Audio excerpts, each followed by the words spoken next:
Hello, I'm Smita Sharma, Lindsay's Applications Engineer.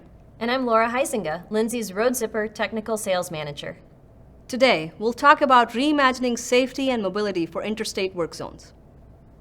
Nationwide, there is an increased focus on work zone safety due to the recent data showing decreasing work zone safety. While many articles, reports, and presentations are focusing on driver behavior and reducing distracted driving, there are other solutions available to increase work zone safety for both motorists and workers. A recent study by the Associated General Contractors of America says that 9 out of 10 work zone accidents involve roadway users. Behavioral safety campaigns about dangers of speeding and distracted driving in and around work zone improve public awareness, but do not prevent physical intrusion in the work zones. Positive protection alternatives include full closure with detour, static lane closure for short duration which impacts traffic mobility, and flexible lane or shoulder closure using movable or mobile barriers. A nationwide intrusion prevention task force is tasked to provide information, best practices, improved legislation, and the ability for state DOTs to include enhanced safety measures on certain roadway construction projects. We would like to challenge you to reimagine work zone safety. Many of the project types listed here are typically completed behind static barrier, if a permanent lane closure is permitted, or using off-peak lane closures behind channelizing devices. Many DOTs are working to increase safety on projects where there is increased worker exposure, high ADT, a high percentage of truck traffic, and potentially night or off-peak work time frames. This picture shows a concrete paving rehabilitation or patching project, which is often performed behind channelizing devices. This Indiana project used a movable barrier system to increase safety, which was a tremendous benefit when a semi-truck sheared off the right side wheels, causing multiple barrier impacts into the movable barrier. Without positive protection separation, this could have resulted in worker injuries or fatalities. The Piscataqua River Bridge in Maine is another example of work likely to be completed behind channelizing devices. The DOT wanted to decrease worker exposure in setting up and removing the lane closure, as well as separating the workers and motorists when work was taking place. Barrier was required as the bridge railing was removed during the project.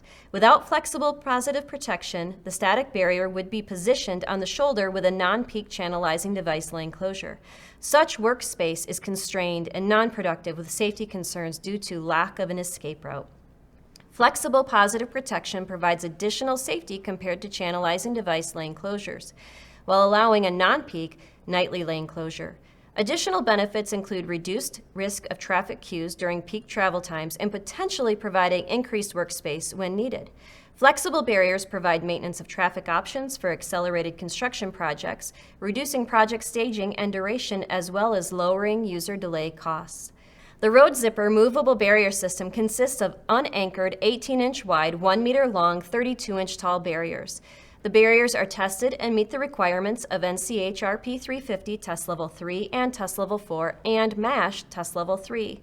The barrier transfer machine transfers the barriers 10 to 16 feet in one pass at speeds up to 5 miles per hour. An Absorb 350 crash cushion is installed on the end of the barrier and is transferred through the machine with the barrier, eliminating an unprotected barrier end. This Dallas, Texas project on the Dallas North Tollway required barrier protection during median barrier replacement. Barrier was also desired due to the heavy truck traffic, high ADT, and high speeds for this corridor. Static lane closures were not allowed due to mobility concerns during the daytime hours. A movable barrier was selected for maintenance of traffic as it provides barrier protection as well as the flexibility to only have lane closures during non-peak evening hours. Many projects use the Road Zipper for maintenance of traffic during accelerated construction. The Richmond, Virginia I-95 bridges, Boston, Massachusetts Fast 14, Boston Commonwealth Avenue, and 3 New Jersey projects all use the Road Zipper during accelerated bridge construction. The Road Zipper provides a positive barrier between bidirectional traffic, allowing for a full closure of the other bound. This gives contractors a large work area separated from traffic to complete their work in an accelerated time frame. We're concluding with a photo of the Connecticut I-84 Mixmaster project. Laura and I would like to thank you all for listening. Lindsay is proud to improve safety and mobility of these projects, finding an innovative, real-world solution.